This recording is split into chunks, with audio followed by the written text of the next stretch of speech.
E o primeiro lugar da nossa lista de filmes de Natal é It's a Wonderful Life. A Felicidade Não Se Compra. Então, gente, esse filme começa na noite de Natal e o protagonista, George Bailey, está passando por uma noite de Natal complicada, digamos assim, e pessoas estão orando, rezando por ele. A partir daí, nós vamos ver em flashbacks tudo que levou o George Bailey a chegar até aquela noite de Natal. E quando acompanhamos essa noite de Natal com ele, o filme traz uma mensagem no seu final bastante positiva, bastante otimista e bastante, por que não dizer, humanista. Tá? Então, inclusive, eu particularmente considero que esse filme vai muito além de ser um filme de Natal. E creio que isso foi decisivo para ele estar em primeiro lugar aqui na nossa lista. Porque é um filme que não fala de Natal, ele fala essencialmente do ser humano e de todos os potenciais que o ser humano tem para fazer coisas ruins com o seu semelhante, mas também, principalmente, para ser alguém positivo na vida das pessoas e positivo de uma forma geral. Dando um pouco de contexto para os espectadores aqui do Pântano Pop sobre A Felicidade Não Se Compra, It's a Wonderful Life, é um filme de 1946, portanto, todo mundo vê, aí logo após a Segunda Guerra Mundial, e dirigido pelo Frank Capra. Frank Capra é um diretor estadunidense, mas nascido na Sicília, numa família muito pobre, que migrou para os Estados Unidos quando ele tinha 5 anos de idade. E o Frank Capra, antes de fazer esse filme, ele fez muitos filmes importantíssimos na década de 30, né? Lembrando, a década de 30 é a primeira década do cinema falado, então Frank Capra é um desses diretores que a gente pode dizer, sem exagero, que é um dos caras que inventou o cinema falado. Estava lá junto com outros, fazendo ali, aprendendo e criando essa arte que a gente gosta tanto. Os filmes da década de 30, do Frank Capra, são filmes que têm aquela coisa do personagem que sofre, humilhado, normalmente o personagem protagonista de classe trabalhadora, trabalha muito com a questão do choque de classes, isso é uma coisa típica da década de 30, porque, vamos lembrar também, é a década da Grande Depressão nos Estados Unidos, é a década em que o mundo inteiro está vivendo uma grande crise econômica por conta da quebra da Bolsa de Nova York em 29. Os Estados Unidos, o país mais rico, mais poderoso do mundo, um país que não estava precisando se reconstruir por causa da Primeira Guerra Mundial, mesmo esse país está vivendo ali um período com muita gente, milhões de pessoas sem casa, passando fome, sem emprego, a situação é muito séria. Então, os filmes sempre têm essa coisa da pessoa que sofre, que apanha da vida, mas que o caráter dela a define, muito mais do que a situação econômica dela. Também é uma época, não só o Frank Capra, outros diretores que faziam esses filmes procurando colocar em choque as posições sociais estabelecidas. Sempre tem aquela coisa do choque entre o personagem rico e o personagem mais pobre, e o que, no final das contas, sempre fica de mensagem é que o dinheiro ou o nome da família é o menos importante. São personagens que, para os padrões de hoje, são personagens muito ingênuos para um público mais cínico, mais sarcástico. No entanto, é fundamental lembrar que estamos nos anos 30, quando o cinema desse tipo está no apogeu, as pessoas estão querendo ver uma saída no fim do túnel. Elas não estão querendo ver desgraça, elas estão vivendo na prática a desgraça. As pessoas querem mensagens de esperança. Então, no caso específico desse filme, A Felicidade Não Se Compra, ele passa, como eu já disse, logo após a Segunda Guerra Mundial, no momento em que essa coisa do homem que tem esperança, com os valores de caráter, isso começa a ser questionado. Afinal de contas, o mundo passou pela pior guerra da história da humanidade, 80 milhões de pessoas morreram, uma bomba atômica foi o que encerrou a guerra. Então, não é à toa que esse personagem, George Bailey, já começa o filme nesse momento de que é Natal, Natal é esperança, e isso tudo, mas eu não quero saber, esse Natal tá péssimo, minha vida tem sido péssima, e o filme começa daí, porque é como se isso fosse o ponto de partida. Tivemos uma guerra terrível, a pior guerra da história, nunca se morreu e se matou tanto. E agora? Será que dá, como na década de 30, antes dessa guerra, para ter esperança? E o filme propõe um caminho de que sim, dá para ter. Parece que muitas pessoas não entendem ou não se interessam, não querem pesquisar, estudar todo esse contexto histórico que o Vitor acabou de apresentar e acabam fazendo críticas. Óbvio que toda obra ela é passível de críticas e essa aqui não é diferente, mas acabam ocorrendo críticas que vêm da ignorância desse contexto histórico ou do não entendimento correto desse contexto histórico e também críticas que ignoram qualidades como cineasta do Frank Capra. Tá?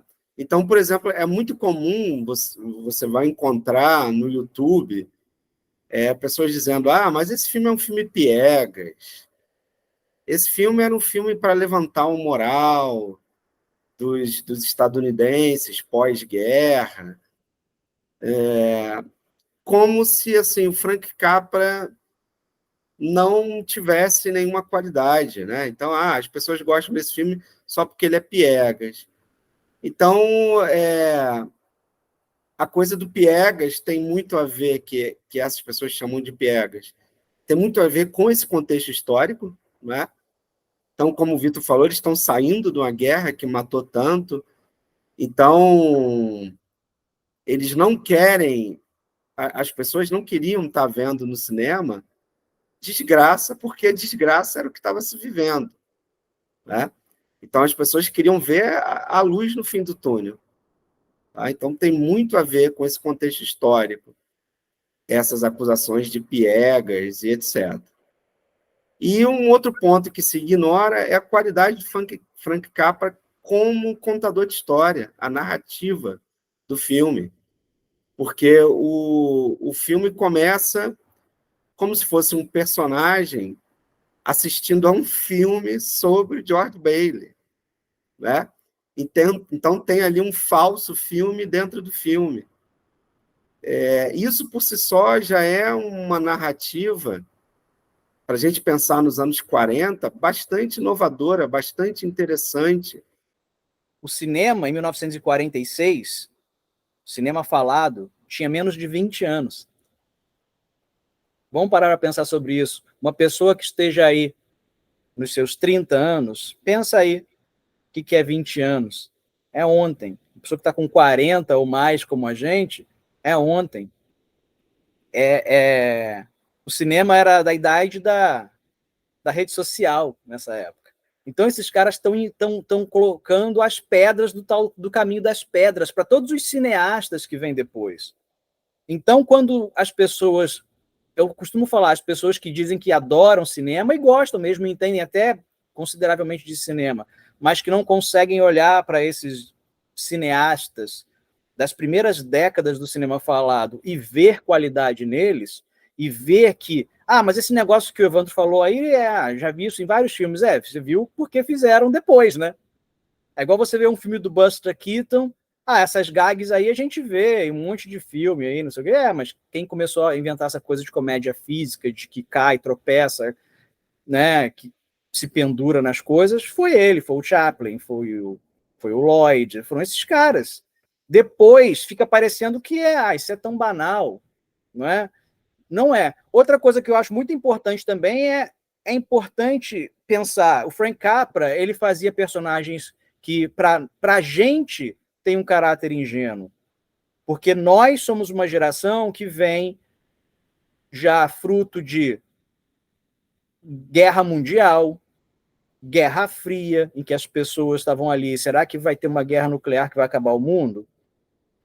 Guerra do Vietnã, contra a cultura, era Reagan, aí já está dentro até da nossa idade, do nosso período de vida, né, Evandro?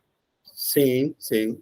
Então, obviamente, a gente passou por tudo isso, a gente vê as coisas com um pouquinho mais de pé atrás e cinismo. Um cara como o Frank Capra, que, pensando até antes de A Felicidade Não Se Compra, nos primeiros filmes dele, na década de 30, um cara que nasceu na Sicília, paupérrimo sul da Itália rural, passou fome, passou necessidade, chega num outro país e se transforma num cara rico, reconhecido, atinge um sucesso incrível. É óbvio que esse cara, qualquer um de nós, se vivesse nesse contexto, sem ver os fracassos que vieram depois, as histórias que não dão certo, ia pensar, cara, esse é o país da oportunidade. É natural que ele pense. Mas ele não era nenhum idiota. Tanto que depois até ele vai fazer o filme que talvez seja para muita gente o melhor dele, que é o Meet John Doe, que é o Adorável Vagabundo, em que ele tem um personagem que é o cara que é no filme é pego para ser o símbolo do americano, padrão. E esse cara vai lá, tudo bem, você é o símbolo do americano, dos valores americanos, mas que valores são esses? Ele está questionando. Que valores são esses aí? Será que é aquilo que a gente pensava na década de 30 está valendo para depois de uma guerra que matou mais de 80 milhões de pessoas? Então ele não é um idiota, e as pessoas às vezes olham para esses diretores como se eles fossem uns meninos ingênuos, uns bobinhos, que não sabem o que estão fazendo, que não têm senso crítico. Eles não são pessoas sem senso crítico, eles são pessoas que estão lidando com as informações que elas estão recebendo até aquele ponto da história da humanidade que elas viveram. Hein, Né? Vitor? E uma coisa assim, quem chama de ingênuo, sem olhar o contexto histórico, parece aquelas pessoas que, quando nós falamos no início das grandes navegações, o medo que as pessoas tinham de cair da borda da Terra plana.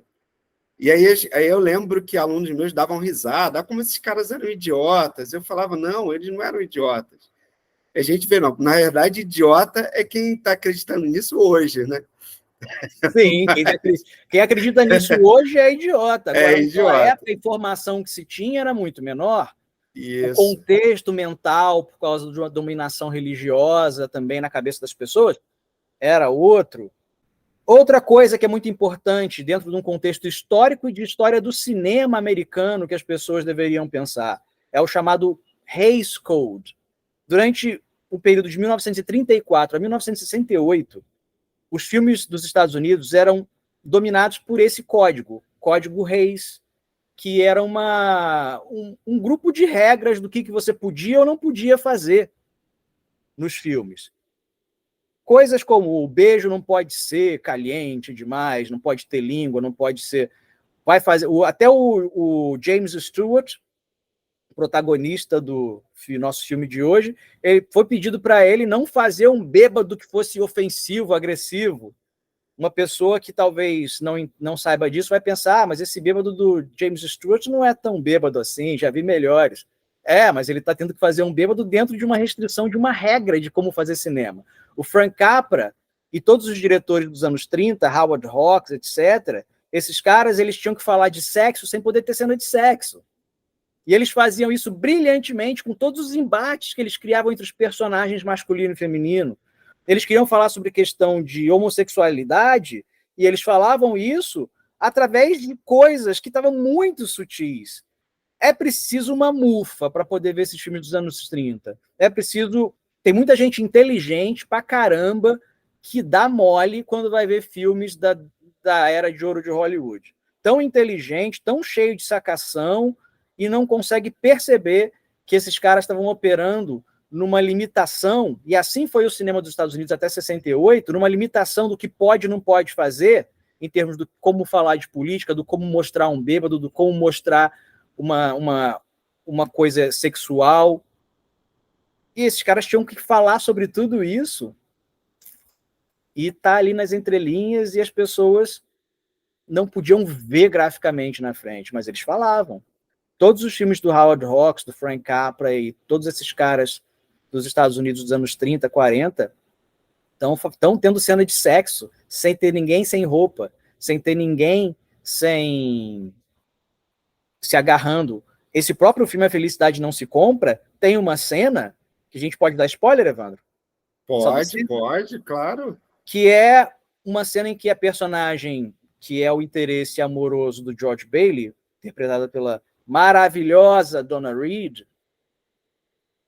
e a roupa dela fica presa no arbusto, ela fica nua, ou seminua, e ela se esconde no arbusto, e tem toda uma tensão sexualíssima, assim, do George, brincando com ela, fingindo que não vai entregar a roupa, não sei o quê. Isso é uma coisa que os homens não passam tão frequentemente, né? Então, estou pensando aqui que ele dá uma trollada usando o termo de homem, e isso é muito sexual. Essa cena é muito quente. Eles para uma coisa que parece ingênuo demais. É ingênuo porque você pode fazer uma cena em que os atores tiram a roupa, se agarram, se beijam, até de língua e tudo mais hoje em dia. Na época você não podia, então você tinha que se virar para falar de coisas humaníssimas como sexo, como dependência química, álcool, por exemplo, violência, crime. Você tinha que falar sobre essas coisas sem poder fazer extravagâncias, sem poder ofender a sociedade cheia de pudores dos Estados Unidos, principalmente de classe média alta. Agora nós vamos caminhando para as nossas considerações finais, que é a parte mais importante, que é o porquê nós escolhemos esse filme, A Felicidade Não Se Compra, como o nosso melhor filme de Natal. Eu vou começar aqui dizendo, eu acho que a gente precisa, nos tempos de hoje, mostrar mais luzes no fim do túnel. Nós vivemos um período também muito puxado no mundo. Nós temos uma nova ascensão do fascismo, quando nós distraídos achávamos que ele estava sob controle, e isso é mundial. Cada vez mais as pessoas estão discutindo e debatendo questões, mas, em compensação, a reação a isso cada vez mais assintosa, violenta. Então, eu acho que é um momento que a gente precisa de filmes do Frank Capra. Não vai ter, mas a gente pode, felizmente, procurar esses filmes e ver. E A Felicidade Não Se Compra, contexto Natal. Natal deveria ser uma questão de nascimento, esperança. Nascimento é sempre possibilidade de começar de novo. E esse filme delicioso, com um dos melhores atores que já estiveram na frente de uma câmera de cinema, o James Stewart, com a Donna Reed, outros atores maravilhosos no elenco coadjuvante. Esse filme, ele traz tudo isso, ele traz essa esperança, essa possibilidade, ele não desumaniza as pessoas.